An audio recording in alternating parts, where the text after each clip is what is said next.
Hello, folks. Welcome to Between Awesome and Disaster. This is your host, Will Carey. I appreciate you tuning in. I hope you're doing well and taking care of those closest to you. To those that are in the home stretch of a very busy season for your work, I hope that there's a moment of holiday clarity and sincerity that comes to you sometime this holiday season, that allows you to relive that spark of joy that this time of year is supposed to bring. Because I remember for the longest time being really bogged down so much by just the weight of working in retail jobs I didn't like, for people I didn't respect, for people that made me feel bad about myself and where I was in my life. I hope that I hope for some positivity for you this holiday season. And I hope that you're in the home stretch and that things are going well and that you get some moment of respite. And so in those times, I want you to make sure to take some time for yourself, something that I try to do as well. And it is because we are in the month of December. Hanukkah is coming up. Christmas is coming up. The New Year. Regular listeners of this podcast know that my friend and I, Paul Cohen, like to do our end of year wrap up of favorite EPs, albums, songs, shows, pop punk moments of the year. We like to discuss all that stuff towards the end of every year for the Christmas-ish episode. So if you have any favorite songs, albums from the year 2022 that you think we need to make sure don't get forgotten, you can send them to us. You can send me a message directly on my website, awesomedisaster.com. Let us know what you were enjoying this year, because we want to hear from you. And speaking of which, we're talking pop punk today, and we're talking enthusiasm today.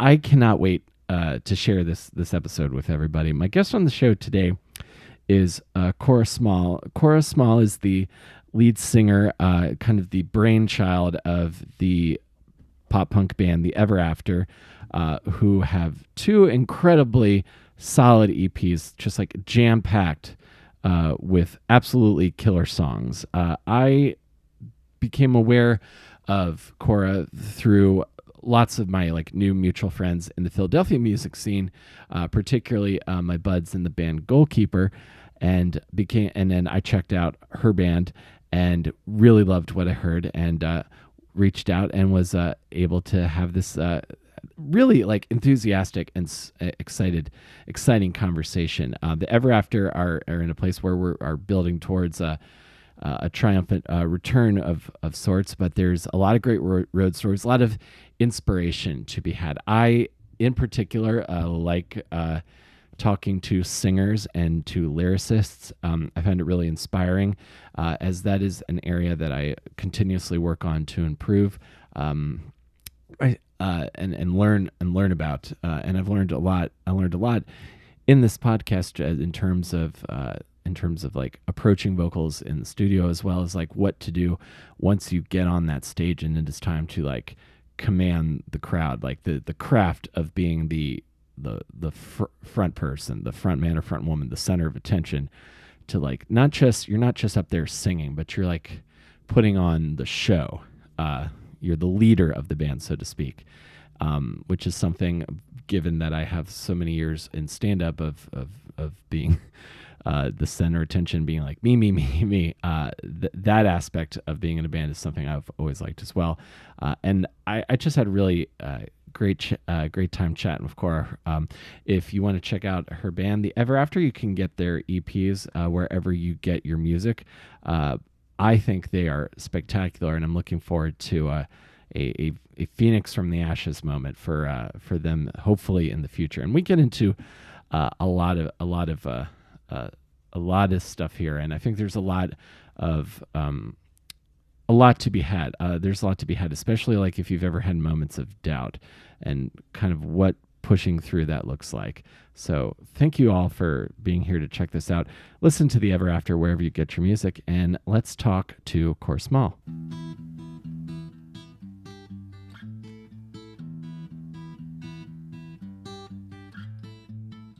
I'm trying to think how I first discovered your band. I have a feeling that somehow like you guys exist in the like New York, Philly, like Northeast sort of like emerging band of like really awesome like punk rock that's coming out now. Yeah, definitely like Yonkers City area. Uh huh. Oh, you live in Yonkers? I did. So that was the main area that we said we were from, even though we're all from like different parts of the Northeast. Uh huh. Oh, gotcha. Okay. Um, yeah, kind of sort of like there's like the Philly scene, and then there's also like that adjacent New Jersey area. Yes, exactly. Did you grow up in Yonkers? No, actually, I grew up on Long Island, like very East End, Uh huh. way out east. So I'm from New York, just totally different part of New York. Mm-hmm. Went to school in Dobbs Ferry, which was like 20 minutes from Yonkers. So it Okay. was a good location to be at. Nice. Yeah. Once it gets past like Saratoga Springs, like New York's like a mystery to me. It just becomes like just That's north. bodybuilders. That's like up. Oh yeah, I'm Saratoga east. Springs is up. Yeah. It's Uh, it's like the city, and then it's like what else is around it. oh yeah, totally. Yeah, Long Island is like it's strange beast because so much art that I like comes out of there, but Yeah. the stereotype of like the like meat headed like muscle guy Yeah, is like like Guido. right. So like this part of Long like so growing up in Long Island, my view is that, and based on other people I've talked to, is that's like a very quintessential like American like quaint kind of like neighborhood upbringing, like Yeah, milk routes and riding your bicycle down the street and stuff. my graduating class from high school was like 62 people. Like it was tiny. Oh my Um, gosh. Very small town vibe. It was good and bad. You have like the good of being familiar with everyone, but also the bad of being familiar with everyone. Oh yeah, I Yeah. know that one. Like Pretty Little Liars, or Yeah.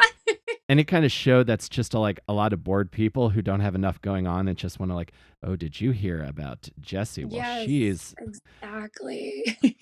just a lot of drama for the sake of entertaining yourself. Oh my gosh. Exactly, because there's nothing else to do, so I know what you mean. I grew up about an hour south of Washington D.C. in southern Maryland, and gotcha. and my town is so small it's not even technically a town, so I just say the county I'm from, Oh my gosh.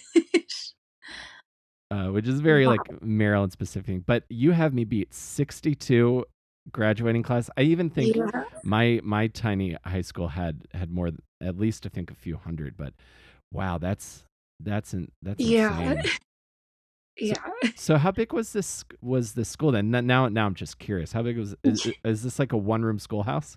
It was like a full school because it was, 7th grade through 12th grade, Uh but it huh. was I mean, it was tiny, like, a few hallways, there was an upstairs and a downstairs, but it was very, very tiny. Gotcha. Everyone knew everybody, like, there wasn't anyone that I didn't know in any of the grades. Uh huh. So you're just all this one big like sort of like amorphous community, just going through like the most confusing Yeah. times. Yeah, it was great. that's that's that's pretty cool. And like, what kind of household did you grow up in? What did your folks do? So my dad actually was a, radio talk show host, which was pretty cool. So Really? he had all the voices and very good at talking. But my grandma was actually a best-selling author. So I like to credit a lot of my like songwriting skills to her. I'm like, it's in the blood, I gotta write, Sure. which Yeah, I think is yeah. pretty cool. That was like very artsy household. Oh, that's great. So there's like a family lineage of creativity. Yeah. What books did your grandmother write? She did like historical romance, but everything was totally 100% accurate, like history-wise. It was very, very cool. I only read snippets of it because I don't wanna read romance that my grandma wrote, Sure, which is a sure. little much for me. Maybe one day I'll get around to doing so. I just haven't found the comfort level to do that yet. Uh-huh. Yeah, you don't want to read and feel like, oh, okay, this is what turned my Wow, that's grandmother's hot. gears. Wow, my grandma wrote that. Yeah, no. Yes. Uh-uh. That's how I feel about. Like, have you ever heard of this podcast called? There's a podcast called "My Dad Wrote a Porno." Have you heard of that? I've heard of it, but I haven't listened to it. It's. I've listened to a couple episodes and it's hilarious. Basically, this guy's dad was like, "Oh, I could write a 50 Shades of Grey." Oh my gosh. That's really cool. So I imagine. So yeah, I'm thinking if your grandmother's like a novelist or like a author of books, like going into like singing in a band and writing lyrics, like there's that's gotta. I imagine that skill translates somewhat. Yeah, I would hope so. I think a lot of it also comes from wanting to make everybody proud as well. So, like when I'm a very lyrical person. I don't want my lyrics to be like garbage. I don't like basic lyrics. It's just not for me. I Hmm. feel like I lean towards more like the knuckle puck, like phonetic Uh huh. phonetics, I guess. Like I like to use different words and I try to like switch it up and use metaphors and try to make it a little more meat and potatoes, I guess, when it comes to lyrics. Sure. Mhm. Yeah, like something that like gives you some heft to it, because you don't want to like ever like be embarrassed to sing your own song. Like Exactly, exactly, and I've definitely heard a few songs where I'm like, I don't like that," just because of the lyrics. I'm a lyric snob. Some things uh-huh. I just don't like. I could be so in love with the song musically, but if the lyrics don't hit, I can't listen. I know exactly what you mean. Like I'm trying to think of a song that whose lyrics like really like ruined it for me. Well, I definitely know that Kenny, and I might be showing my age here because I find this out a lot about when I talk to musicians sometimes is one of my favorite bands in high school was The Starting Line. I don't know if you're familiar with I them. like the starting So line, yeah. okay, so I have seen them in concert probably like 8 or 9 times, and very like Kenny hates bedroom talk now. I'm pretty sure. Yeah. Like I think he's like, oh, okay, we got to play it for this, like, because we're playing the whole album show. But Yeah, I yeah, don't think he like. I remember seeing them and the crowd chanting for it. He was like, not no, maybe please. not. Uh-huh. Yeah, yeah. Oh no, totally. So like when Everafter writes songs, is the music and the structure of the song typically finished as an instrumental before you write lyrics, or do you like w- do you like come in? Do you ever like help with arrangements? What is that process like? So it depends. I mean, like, we have our song, like, on our first ever EP, "Sunny Disposition," like, I wrote all of that, like, the guitar, the vocals, and then, everyone kinda jumped in. It kinda just depends on what we've done, So, like, if someone has a cool, like, guitar riff or, like, a melody and we like it, then we will build off of that, or if I come up with lyrics that I like and a melody that I like, oh, well, I'll be like, "Oh, well, this is how it goes. Let's work from there," and we build up from it, Hmm. which I think is kind of, like it's a little weird, the structure that we have. I feel like it's definitely different depending on the people you're working with. Like right now I'm actually working on like a new lineup of band members actually, so it's kind Uh of huh. like switching up. Um, but I mean it just all depends on the people you're working with and how everyone vibes. So like for me it's been a lot of me playing guitar, me singing, writing lyrics and then bringing it to other people and like building off of it. Hmm. Yeah, I like working that way because lots of times like I love like building like a foundation with like acoustic Yeah. guitar and vocals, and then like bringing it to someone else to like hear what they specialize in, and they bring their like special sauce to it. Uh, Exactly. Yeah. yeah, because you come up with like a lot of fun stuff that I don't think you would get otherwise. Oh my That's god, yeah. And like ideas that you wouldn't have necessarily thought of. My honestly, my biggest inspiration is Taylor Swift. No uh shame in that. She is like my everything, but I've watched a lot of her writing process and I've listened to her like voice memos that she's done with her songs. And a lot of it starts with just her and her guitar or like her and her piano. And then she'll go to like Aaron Dessner or like Jack Antonoff or like whoever she's working with, and they all kind of like work off each other. And I think Hmm. that's the best way to get the best ideas. And you produce this amazing song because you're working with so many brilliant minds who have different ideas of what's going to sound good, and you can mesh it all together. Oh yeah, and especially like those groups because those are like some of the like hooks for days on the courses that that crew puts together. I actually I like Taylor Swift is a I don't think I've talked a ton publicly about Taylor Swift on this podcast, but Well, now you're gonna. I'm excited. There's a first time for everything because she is a I think she is a brilliant songwriter. I think people get like too focused on a lot of other stuff related to her. Oh Like yeah. she can like throw down. Like even Oh, if like someone else was singing that, it would be good because she wrote it. oh my god. Yeah. No, they literally. She's written a lot of songs for other artists, but recently, like, her song "Antihero" has been, like, her number 1 song on the radio recently. Someone did an acoustic version of it, and someone else did, like, a country version of it, Uh-huh. and it's absolutely gorgeous. I can't think of the band that did it, but it kinda just shows, like, you can take these songs and put them in any genre, and it sounds good. I mean, you'll have, like, all these different bands doing, like, punk covers and metal covers, and it's like, "Oh, well, it still sounds good in a different genre," and I think there's real talent in someone who can take a song and have it sound good in every type of genre. Like, that doesn't happen all the time. I know that's like as I get in deeper into like music, like that's the craft of it that I really appreciate is like really excellent songwriting and arranging. Not so much like technique on guitar or technique on bass anymore. I'm like I all of that should just I like that in service of the song being really good. Like I Yeah. loved Jimmy Eat World's cover of "We Are Never Ever Getting Back Together." Yeah. Yeah. So she's always been cool with me because I remember seeing on YouTube a bunch of years ago. I think this is still in like the Fearless era, so like still like Mhm. the early pop country era, maybe around the time of the whole first Kanye thing.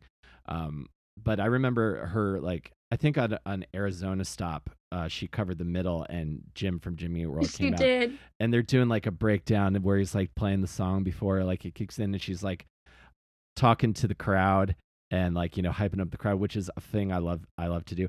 I'm not really a great vocalist, but I can work an audience. I love that. And so I love when she's just like rapping to the crowd. She's like, "This man wrote some of the songs, got me through some of the hardest times of my life." Yeah. So I thought that was like really nice. And so It's she's always really been, cool. uh, she's always had she's always been cool with me. I would love if she ever had any interest in doing this, like, uh, if she ever wanted to collaborate with like Avril Lavigne's crew, like Travis Barker and like Mod That would be Sun, so and cool. do like a pop punk or an easy core thing. I bet she I would be would amazing at it. lose my mind in the best way. Oh my gosh, 100%. I just think of because one of the songs that really stuck out for me with from Machine Gun Kelly's 2 pop punk albums, uh Forget You song that Halsey guests With on. Halsey, I think that's the best one on that album, It's personally. yeah, it's so good, and I love hearing her sing over that like super like chuggy picked bass guitar. Her voice sounds good on that type of music. I prefer it over, like, the pop punk sound over the pop sound, and I think she has a good voice either way. But it's the Mhm. same when, like, when Fergie did a song with Slash, I was like, "Why doesn't she do rock music all the time?" Like, it sounds so good. Her voice sounds so raw and natural, and it's the same type of thing. I'm like, "Do that more." I know. I had so many great plans for like alternative and pop crossovers. Like I thought if you could like take an R&B singer like Mary J. Blige or somebody like that, and then give them like a post-hardcore band backing with like a ton of delay pedals and like ambience. Yeah, Like who's ever done that? I don't think anyone literally. has. No, I don't think so. Uh-huh. So Taylor Swift's big for you. So when you were growing up, like, were there other like singers or vocalists that like really excited you about like singing specifically? Yeah, so, like, for me personally, um I grew up my dad was born in the '70s, like, super '80s kid, but he loves '60s music, and so he had his own, like, little Mhm. syndicated '60s radio station. He still does it, and so I grew up on a lot of '60s music. So, like, you're gonna have, like, your Beatles, Byrds, Monkees, like, all that, but, like, also, like, deep cut '60s music that you wouldn't necessarily hear otherwise unless you Mhm. had a dad like mine who was super into that. So I Yeah. got to hear different musicians, and I got to see a lot of them live, which I've been blessed to have those opportunities just because, they're older and not as great now, but I still got to see them. Um, Mhm. but I got to experience like, a lot of musicians that were very ballsy for their day and age, for their time, which Mhm. kind of inspired me. I also a lot of, like, Bing Crosby, Frank Sinatra, Dean Ooh, Martin, yeah, yeah. like, every genre, and then, because he was, '70s, '80s, '90s kid, a lot of Pearl Jam, Alice in Chains. I had, like, every genre, just Blondie, Uh-huh. Madonna, Tears for Fears.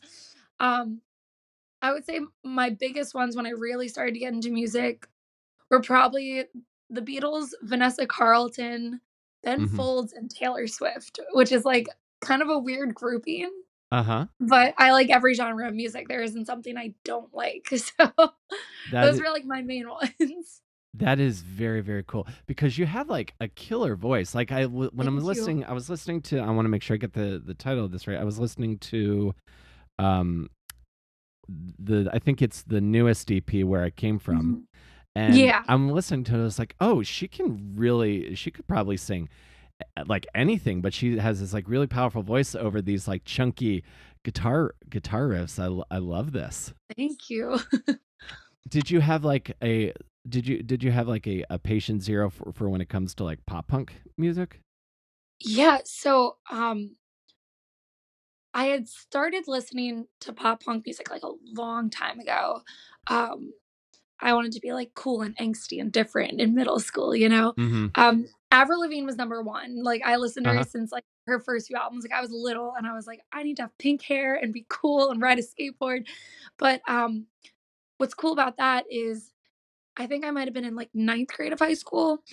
I went to see Avril Lavigne live, Mm-hmm. and I it was an she put on an amazing show. I was like, "This is so cool." She was like a hero growing up for me. Um, and the band that opened for them was Patent Pending, and I ended up playing a show with them a few years later, which was cool because they were, like, the reason why I was like, I'm gonna be in a pop punk band, like, this is what I wanna do." So, it was kind of a huge flex on my end being like, "Oh, these people inspired me to start a band, and now my band is playing with them." So, Patent Pending was a huge part of that, Avril Lavigne definitely. And I mean, now it's like State Champs, Neck Deep, Wonder Years, like Mm-hmm. Paramore, you name it, like any of Sure. those band stories so far. But Avril Lavigne was like number one. Uh-huh. Yeah, she's like like surprising. Like I'm excited to hear it, but I had no idea she was as influential as she was. I just thought, oh, she's good. I thought her newest album, it hit my I did my Spotify rap today, and her newest album was pretty high up there. Yeah. Like three or four. That's really rad. It warms my heart to hear you say the band name Patent Pending. Yeah. I haven't seen those guys in a long time. I really want to get Joe on the show, but That would be cool. I would love to hear like some Patent Pending stories because first of all, I never know they opened for Avril Lavigne, so I'm Yeah. that's so cool. Again, I'm really showing my age here. But I remember being in high school in my tiny little, not quite a town, big enough to be a town. And I remember going to a show at the like local armory because that's where Mhm. the only place you could do shows. Yeah. And I remember it was like with a bunch of local bands, and Patent Pending were on it. And I was like, oh, what's this band Oh, from Long Island? And yeah. why are they here? um, and then I remember just like from the very first, before they even played a note, they had me because they had everybody come in and do like a big baseball go team before the show even started. I love And that. They're so good with their audience. they're amazing. Like they really have like a real like community around their Oh, music. yeah. Like and this Definitely. yeah, and this was before Save Each Other, the Whales Are Doing Fine came out. I remember Yeah. this. So I remember being so stoked for that. And then I remember like being worried when Michael left, but Yeah. Joe's really took up the mantle. He's been great. Yeah. Yeah, again, just talk about like working an audience like that. I mean, he It's uses not it all for easy. positive, but yeah. Yeah. And it's not an easy thing to do. I mean, crowd work is actually something that a lot of like front people have to practice so much. And for a lot of people, it comes naturally. For a lot of people, it doesn't. And you can really tell the difference when someone's like comfortable and having the best time ever on stage Hmm. and when they're not. And so, like, his ability to be like, "What's up?" And like everyone's like, "Oh my god, I don't even know this guy, but I love him." Like that's how I was. I have always had that in the back of my mind of like when I perform, I want to engage the audience, but I also want to seem cool and welcoming and I want you to want to talk to me after and I want you to be pulled Hmm. into the performance. And they Sure. do a wonderful job at that. Uh-huh. Yeah, if there is any other band to study on how to engage an audience, it is for sure Patent Pending. Yeah. So good at that. I know exactly what you mean. It's like Yeah. because I don't know if you've played in Brooklyn come down to play in I Brooklyn a have. ton. Yeah. So if you get anything other than just like Oh my gosh. the Yeah, the you have crossed really got arms to and the get people indifference. moving. Oh yeah. Like I think half the reason I got a wireless for my bass is so that I could just like if I had to just like start running around people Running around. Yeah. while I'm playing songs. I never use a mic stand. I get rid of it. I'm like, "Nope, no mic stand." Uh-huh. And I think I will say, I feel like this kind of, like, helps me in this, is that, like, being a girl, I feel like it's kind of makes me a little more welcoming when it comes to some of our our audience, which Uh-huh. I know sounds kinda silly, but I'm, like, not as threatening, I guess. Or I'm like, "Come hang Mhm. out with me," and people are like, "Yeah, we can do that. It's cool." Uh-huh. Oh no, I could see that. Like it's different from then like a bald hardcore guy who like wraps the cable around his fist a bunch of times Yeah. and does that sort of like that Henry Rollins Yeah. pose where you just feel like, "Oh, I'm going to die tonight." Yeah, And it's a little different, especially, one of my favorite memories, actually, we played a show in Brooklyn, and these 2 girls came up to me after, and they were like, "We snuck out tonight to come to your show because we think you're the coolest, and we wanna be like you when we grow up, and you're, like, really pretty and super talented," and they were like, "And when you flip your hair, it smells really good, and, like, you're so nice." And I've kept that with me. We ended up playing a show in Brooklyn later on, and they were at the show again. I was like, "Oh my god, it's so good to see you again." And they said they looked up to me like a role model, and I was like, "That is the coolest thing anyone's ever said." And whenever I'm starting to feel like I'm not being my best self, I'm like, "Would those girls be proud of me right now?" And that's what I keep with me. oh, that's really sweet. I Yeah. love everything about that. But yeah, like there's a lot of pressure. Yeah. That's really great. That to me sounds like there's momentum to this to the Everafter, which I knew there was, but I'm really I love hearing stuff like Yeah. that. It I was like, "I'm gonna cry now. Thanks." Yeah, just wait until somebody like shows you like their tattoo with like lyrics. Right? Oh my gosh. I, No, the first time someone sang back our lyrics, there's actually a video of it. I was so taken back by it that I stopped singing and totally blanked because I was like, "Oh my gosh, they're singing my lyrics." So I was like, "Here, take the mic because I can't remember what I'm singing." And later on, they were like, "Your song, like, saved my life. It meant everything to me." So I was screaming the lyrics, and I was like, "That makes it worth it, you know?" Like, it's like every 100%. single bad day, every single, like, blown out tire or, like, bad show or crummy night, all of it just, like, makes it all worth it. You make one fan, it's worth it. 100%. 1,000 unanswered booking inquiry emails cannot cannot ruin that one perfect That like that one. one like special interaction. Exactly, exactly, yeah. That's spectacular. So you're in high school. We're in the tiny like three hallway high school. Um, did you play in bands in high school or did this happen later? Yeah, so they weren't good bands, but they were a good start. Uh huh. And I really do appreciate the people who were playing with me and, like, what we did because um it was a good, like, lead up to actually doing the thing. Uh huh. I was in 2 different pop punk bands in high school. one of which was just for, like, a battle of the bands that we wanted to be a part of. The other, like, actually did some stuff and, like, played some decent shows, which was cool. Mhm. Uh, Nothing to write home about, but good for our age and good for experience and exposure and making connections that we were able to use down the line, which I Mhm. think was really important, and just really getting to understand the scene because I think a lot of people think, "Oh, well, you go and play shows and you have fun and you party," and it's like, you can have a great time, but there's a lot of work to it, and so I really got to see and appreciate the musicianship and, like, the hard work that gets put into it at a young age.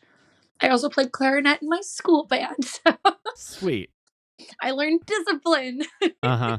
Yeah, you gotta rehearse, and then, like, I've always said I've said this, I've talked about this a couple times, is, like, being in, like, a DIY band is, like, a underappreciated business school. It's a business school without the degree.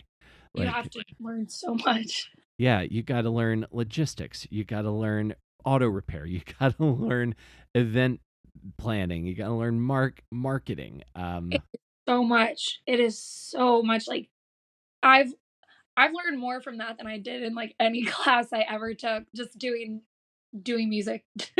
mhm. It's a lot. Uh-huh. Oh yeah, 100%. And were you playing guitar in those bands also, or just singing? A little bit. So I played lefty guitar, but on a righty guitar. Uh-huh. Um, so it's kind of a pain in the ass. A lot of our songs aren't the easiest for me to play because everything's reversed. But also I really like to perform, like, I wanna jump and I wanna not be at a mic stand, I wanna move around, and so I did for a little bit and for a couple songs, but primarily just singing because I wanna jump around and be crazy and Mhm. full on like, have full on performance. Yeah, exactly. I know I relate. Like my bass lines, I try to keep them as simple as possible. I show off a little, do a little bit when it requires it. But my favorite thing is to just like get up and just hammer Yeah. some basic root note riffs and headbang. And headbang, Uh-huh. exactly, exactly. Uh-huh. Oh my! If you were gonna, if there was something you could tell like bands like just starting out to like kind of help get over those initial hunches. What is something that you would tell a new band that you wish you knew when you were in new bands? Ugh, don't do pay to play shows that rip you off, that it may seem like you're getting exposure and it's gonna be so good. It's not. It's Yeah. not. Um, for the girls out there, if there is an older guy who's offering you music opportunities, but he's being, like, too nice, don't trust him. He's probably a scumbag. Mhm. But I would say definitely, like, there's gonna be a lot of discouraging moments and a lot of times where you're like, "I wanna fucking quit. I'm done. I don't wanna do this." Don't stop. Keep Mhm. doing it. I think one of my favorite lines in a song is when, it's in a Paramore song. She says, like, "The God knows the world doesn't need another band, but what a waste it would have been." And I think about that, and I think about, like, the people that said my song, like, saved their life. Yeah. That's heavy. There was one night where I was low on money. We were on tour. I think we were somewhere in, like, Pennsylvania. I don't know. I forget Uh-huh. where we were. Um, and I was like, I don't want to do this. I'm getting in trouble at my job because I'm taking more time off. But I need to pay my bills and I got to pay rent, but I also have to pay for this bus that we're touring in. And I was like, I'm done. I'm done. We went to a Sheets and the cash register person was like, "Oh my God, I'm seeing your band tonight. I love you guys." And I was like, fuck it. I love this. I'm doing it. I'm so ready. Let's keep going. Who cares? And then Uh-huh. when we got back, I went back to Long Island and I was working and I'm in like absolute middle of nowhere basically. And I was just doing like barista stuff. It wasn't anything crazy. And I had a dad come up to me and he was like, "Hey, my kids are too shy to ask, but they love your band. They want to get a picture with you." Let me tell you, I had the most proud moment ever. My coworkers were like, "Cora's famous." It was so cool, but like if I'd stopped when I wanted to stop, I wouldn't have had those experiences. Right.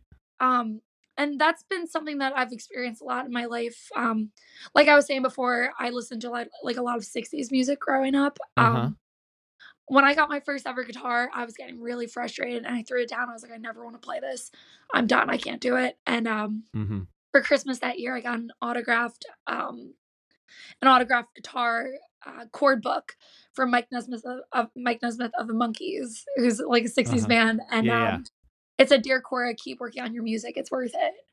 And I was like, "Well, fuck it. Okay, let's go." And I learned how to play guitar. And so like it's gonna feel like you want to give up. I know I'm just going on and on. I'm on like a tangent, but there's so many times where you want to stop and quit, or you think you're not good enough, or someone's better. Don't compare yourself to others. Just do your thing. Hmm. Comparing yourself is stupid. Find inspiration, use it. Don't stop. Yeah. That I love this tangent. Like that's why I love podcasting is I'm all Yeah. about tangents. Like there I yeah, exactly. Like I remember being like a lot younger and thinking like all of this in between is just the once I get to the destination, point B, that's where the happiness comes in. And that's not a great way to live your life. But like I learned to find joy in the journey, if that makes sense. And Yes. not trying to sound like too much of a self-help guru, but No. but like all the stuff I do, because I do a ton of things. I enjoy all these in between things. I love I've gotten into like reaching out to random people to say, "Hey, do you Yeah. want to talk to me?" And while and on the record, or to like or to like lug or to like get the bass and like get my head and like lug it to the thing and like try to fight with the house cabinet uh and just like I can't get the lyrics to the song. I'm like on the third draft of lyrics, but like I enjoy all that stuff. Like what Yeah. else would I rather be doing with my Yeah. time? Like And you don't realize like the memories you're making in those moments where you think you're having like there's some days that have been just the absolute worst, but now I look back on it, I'm like, that is so funny. Like what a memory, what a thing that we went through. hmm Oh yeah, my band from high school, like we still talk about how we started like a mosh pit at the talent show. Like we still I talk love about that stuff, and we've been I love that. yeah, and like core memories, core formative stuff, like very very valuable things. And so the ever after I've done a bit of touring. How long have you the ever after started like in 4 years ago? Oh gosh. I I I think maybe a little longer. I think Okay. 6 maybe. Okay. So how uh did you join a band, or was this like kind of like your like vision? How did the ever after come to be? So it's actually kind of cool. We all ended up at the same college together. Um and we just immediately started writing. And we're like, "Oh, this is kind of cool. We mesh really well together." And so we started writing and it worked and it sounded good and we liked what we were putting out. And I love those guys. I will say like I'm with a new lineup now, so like Hmm. they're doing their own thing, they have their own lives and that's totally cool.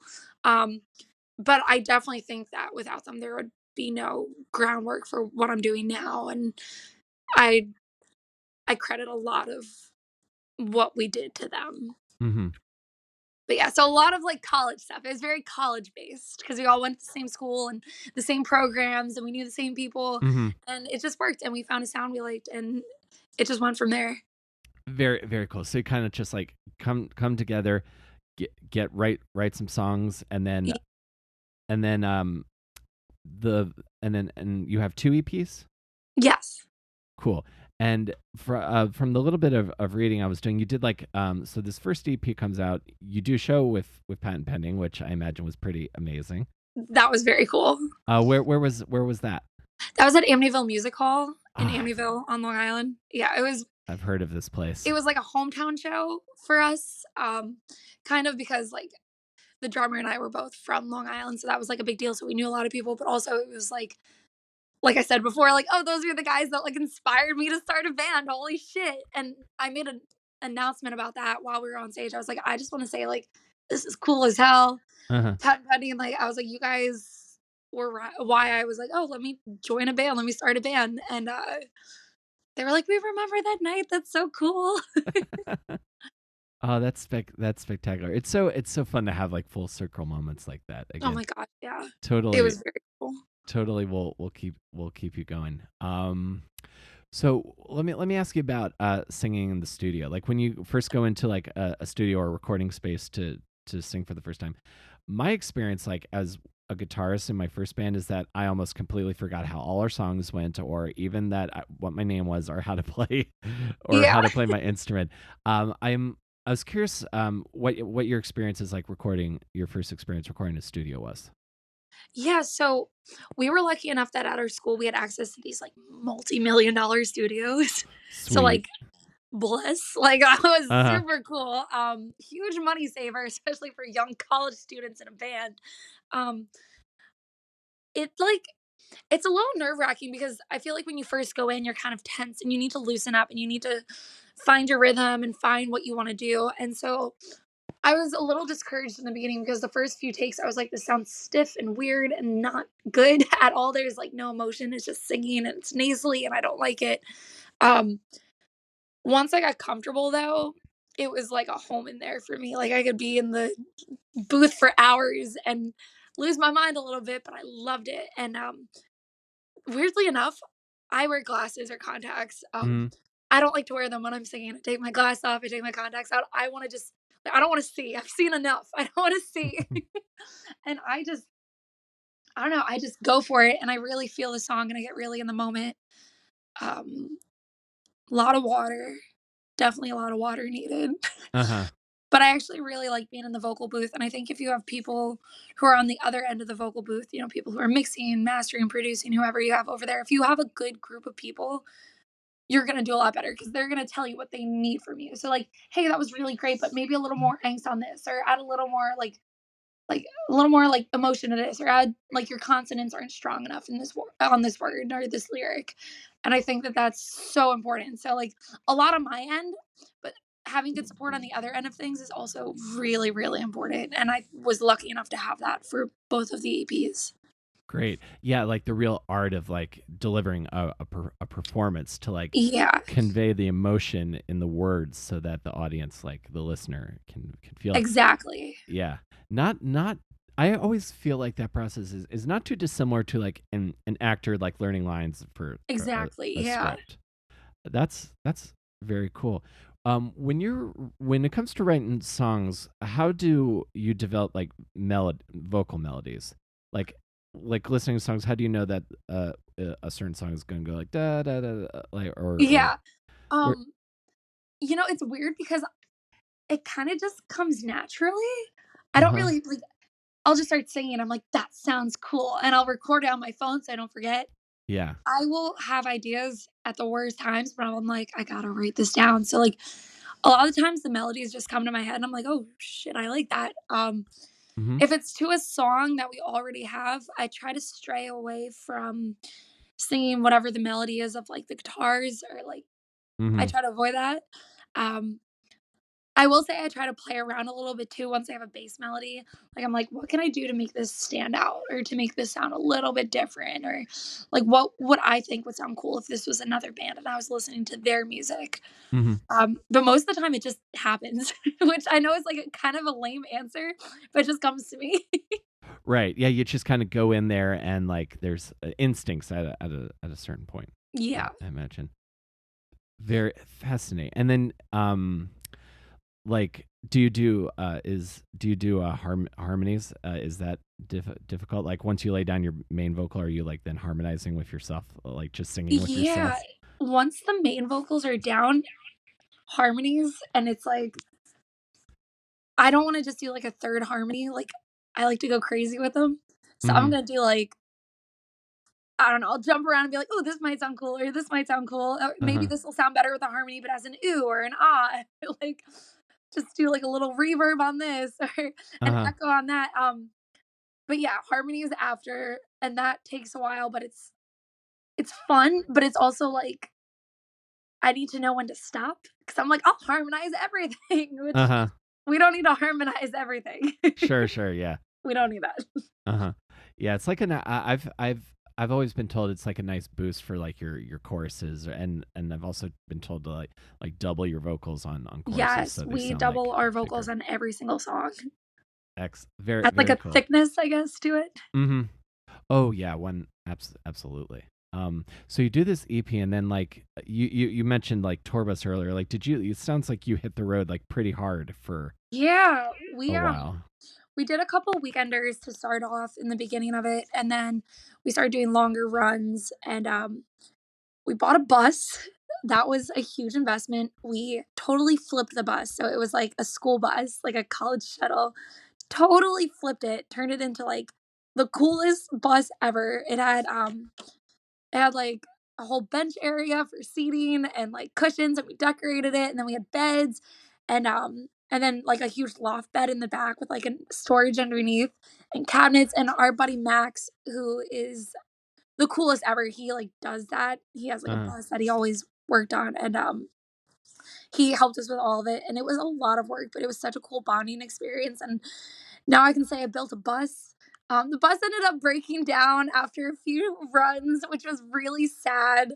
It was like a 96 bus, and it had a piece that broke that wasn't built anymore. So we had to ooh. scrap our bus, which was Oh really no. sad, but we loved that thing. And the memories that I have in it are just unforgettable. And I mean, how many people can say they had a tour bus that was like their home, you know? Yeah. Oh yeah. No, absolutely. I know. A couple. That's super super cool.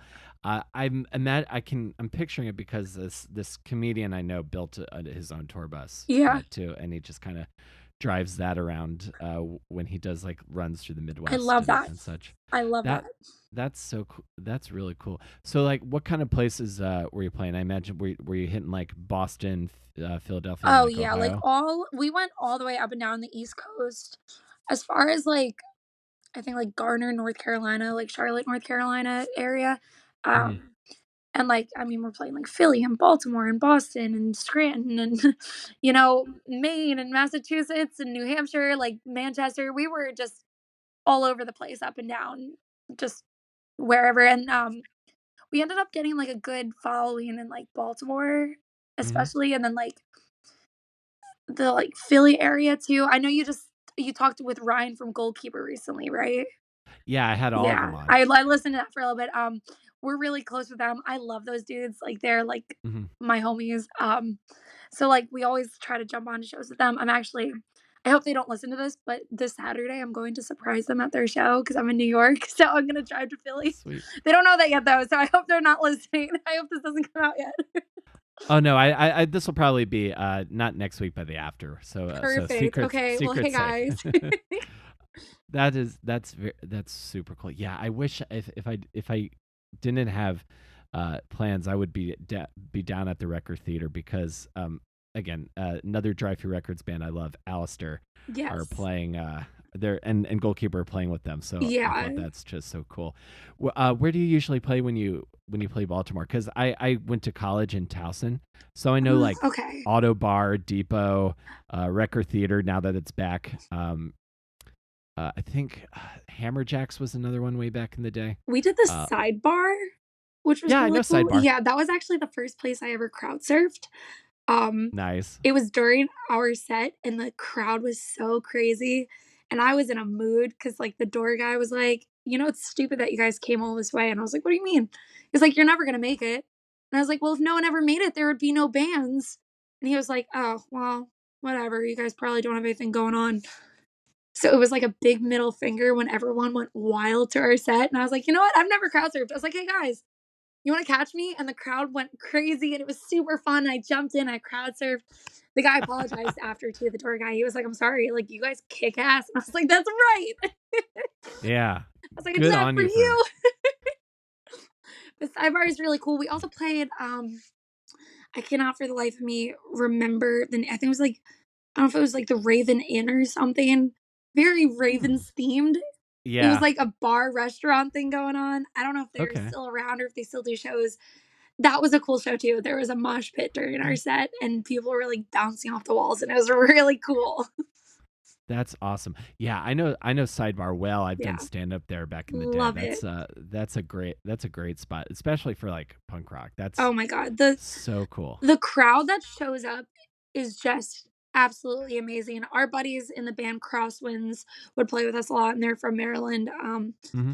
So they always pulled a good crowd, but like even people that who were just looking to have a good time and see new music, the crowd was just always very fun and had a very positive energy, which is a blessing, especially when you're on the road and you're from a different state and you don't know anybody and you never know what to expect. So that kind of audience is just the coolest. Yeah. Yeah, those again, I always think of the song Jawbreaker song Tour Song, Yes. and I think of those like kind of shows and the cool people that show up to again like make things feel good right now. That's Yes. uh, I first heard that song when Tim from Rise Against covered it, Yes. and I saw my future. You're like, oh, okay. I get and that. and and then that song was like, mm-hmm. Oh Yep. yeah, it's That's yeah, me. it's oh man, and then so you did the first EP, and then how long after the this tour did the second EPs come to be? I think the second EP was like a year or two after the first one. Mm-hmm. And so we did that. I liked the second one a lot better. I think we were a little bit more mature for that. Whereas like I liked the songs on the first EP, but like the second one, I'm like, I'm proud of those songs. It was a little bit after. And then we toured it for a while. The last show that we played was actually at the Knitting Factory in Brooklyn with a lot of really cool bands. Nice. But that was the last show that we played, and it was right before COVID. And then COVID totally wiped out our entire touring schedule and like totally changed the trajectory of all of our lives. So Yeah. like, we were still doing stuff. We did we called it quarantine, like instead of quarantine, because be Mm-hmm. Cora. And we kept up with it for a while. We did interviews and like fun little like I don't know, like games and stuff, and we interacted with our like fan base. But like I said, changed the whole trajectory of what we were doing. And so like everyone kind of went on their own separate ways, which sucks because I saw those guys as brothers and I still love them to death. And like they're doing well with their lives and they're happy. But like I still want to do the Mm-hmm. music. And I'm like, I know you guys want to do like Sure. the adult thing, but I'm still doing the music. So like I'm working on like something new. I've been very hush about it because it's in Uh-huh. the works, Sure. I don't want to put my foot in my mouth. Yeah, absolutely. I know what you mean. Well, so I won't ask anything too That's specific then. okay. I'm here for it. Um, uh-huh. So is the Ever After done, or are there plans for a triumphant rise from the ashes of the pandemic? I'm thinking a triumphant rise, but I mean, I would want to get the blessings of like everyone else, but I Uh-huh. have definitely been working on music and songs and have been in the studio and I'm really Great. excited because I'm really proud of everything. So we'll see. I mean, if it's not ever after, it'll be Cora and, we'll take it Mm-hmm. from there. But I've I've had a lot of people ask about the Ever After and a lot of people who are like, "Can you do this?" I've had other bands too message me and be like, "Hey, you get a new lineup because we're ready to tour with you." And I think that's really sweet. And I love that people are Mm-hmm. wanting more and they want to hear from us and they miss us. And I love that. I think it's so cool. I'm honored. Oh yeah. Well, it's just because you've have your output as even though there's just like these couple of EPs is very well done. Like the production is Thank very you. solid. The songs are very good, and like there's a natural need to see the band, Yeah. if that makes any sense. Like lots of stuff I can listen to and be like, okay, I can listen to this. I don't know if I need to buy a ticket, but like I listen to this and it's like, can they come play here? I love Can that. we open Thank for you. them? That's super Um, cool. So I want this to happen because you seem like a very like your enthusiasm is That's infectious, awesome. I and love to hear as that. well as your musical ability. So I'm very looking forward to hearing what You'll be the that first to might know be. as soon as I Great, do anything. awesome. Do you think you would want to like hit the road again, like really hard, get another bus, or I don't not a bus. I can't do that again. I love that bus, but no. I definitely I want to be on the road again. I've been working with a lot of really cool people, but I think there's a difference between like working with people and living with them on the road. hmm So just like finding the right touring musicians. Um, but yeah, I miss it. I miss being on the road and I've done like merch for a few people and I've been going to like a lot of local shows and I'm like, "Oh, that's so cool." Like I love it and I miss it.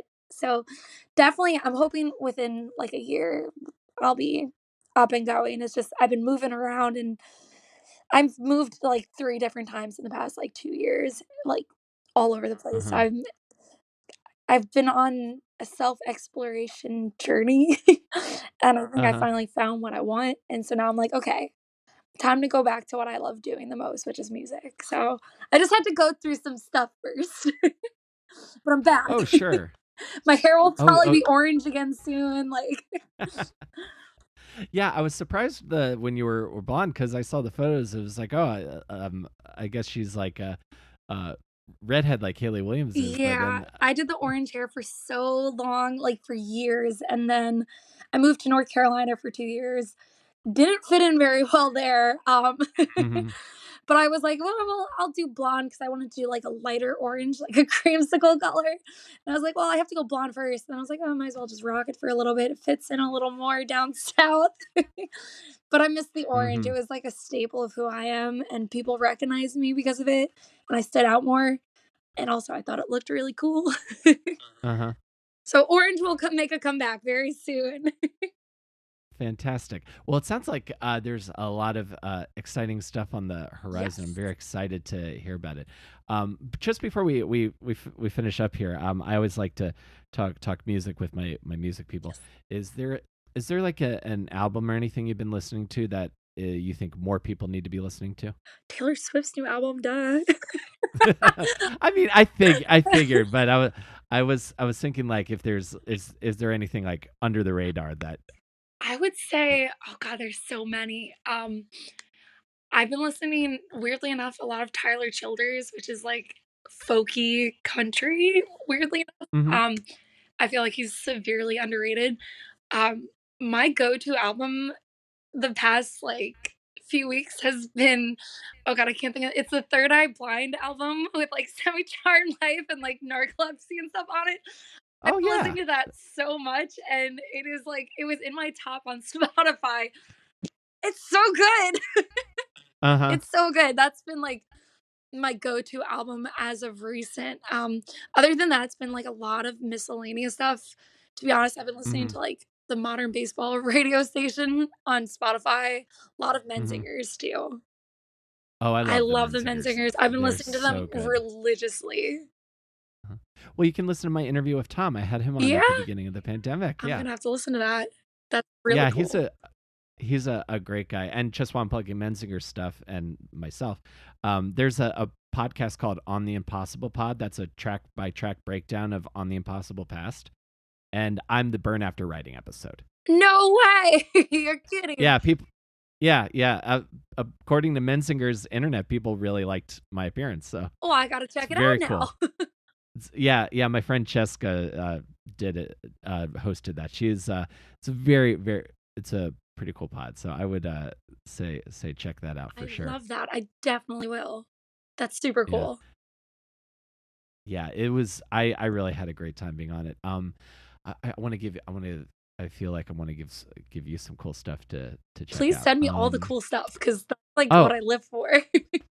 oh yeah. I've got a bunch of playlists. I have like well, my top song of the year, my top artist this year was State Champs, Mine was in because I they really. were in my top 5. Nice, nice. And my top song was "Act Like That," the kind of country song they did Yes, with that with guy that guy Mitchell Tenpenny. yeah, that was wild. I was in North Carolina when that came out, and I was able to Mhm. mix, like, the 2 worlds. I was like, "You guys know this guy, and I love State Champs. Check it out. It's together." Yeah, I was talking to I was talking to a recent guest. Like, I feel like if we can get like a really like a breakout star to kind of blend the worlds of pop country and pop punk together, that this is because there's a lot of good times Yeah. and drinking beer in both of those Yes. crowds. Oh my gosh, yeah. So I feel like we could have like a real like reach across the aisle Like, moment colliding with these the two 2 genres. worlds. Uh-huh. I'm here for it. I'll do it. Let's Yeah. go. Awesome. I can't wait to that sounds super rad. And what else did I get into this year? Oh, well, this is very nerdy, but I promise you it's cool. Um I went to Japan for the first time a few years ago Cool. and had a really amazing time. My wife and I travel A lot. a Yeah. lot. Um so I remember thinking, oh, I wonder if there's like punk in Japan. I wonder if that's a thing that Yeah. exists. So not only did I find out that Tower Records is still in business Yeah. in Japan, but I go into the seventh floor Tower Records. I'm like, oh, I wonder if there's like pop punk here. And there's literally an entire aisle labeled J punk. Love that. Yeah. And so, and again, like another throwback. I don't know if you ever remember going to a music store, putting on big headphones, taking a CD and scanning a barcode to listen to samples. So I did that, and there's so many cool bands I've discovered. My top two that I discovered in Japan are a band called Septiluck. Okay. They're really good. Alternative Medicine is another really good one. Like they actually, well, maybe not, because I don't know. I need to just listen to it all. Well, because one of their songs, they had a guest feature with the lead singer of Neck Deep. That's why I've heard of them. I love Neck Deep, and Ben Barlow is super cool. Okay, I was like, I feel like I know that. Okay, that's why. That makes sense. Yeah, they're very good. And then so I got a playlist I can Please send you. do. And then my favorite album of 2019 was by a band that are sadly no longer around anymore. They were called The Winking Owl. Okay.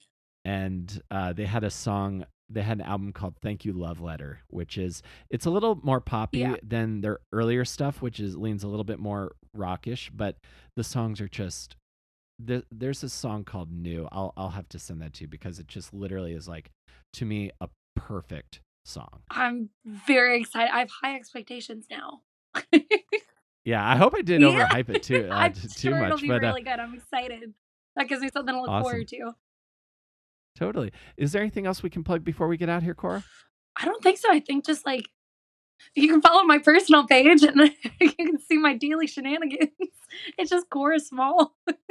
I do post like a lot of like solo stuff, but hopefully in the next year there'll be a lot of pop punk stuff coming your way from my end. That's what I'm working on. So eyes out. Very cool. Very cool. Well, I look forward to hearing it, and I hope you play New York City again soon. So I can either come or open. Either both. Perfect. Thanks for talking to me. This was really delightful. I appreciate Thank you for having me. It's been a pleasure.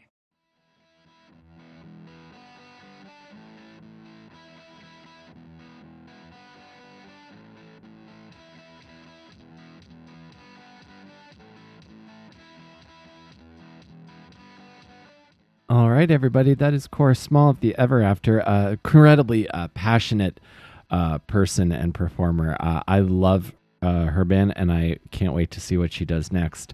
And I hope that we get to share stage at some point in the future because I love the EPs that this band has put out, and I think that they're only going to get better as they go on. So if you guys enjoy pop punk, you enjoy catchy riffs and hard on your sleeve lyrics, that really means something. Check out the Everafter's 2 EPs everywhere you get music. Whatever's bringing you down is the first one, and then Where I Came From is number 2. So get those wherever you get your music. And if you enjoyed this podcast and think you know a friend who would be interested in listening as well, you guys are my biggest advocates for telling cool people that this is a podcast worth your time. So you can send them to awesomedisaster.com. That's got links to everywhere that you can find the show. You can give us a follow on Stitcher or Spotify.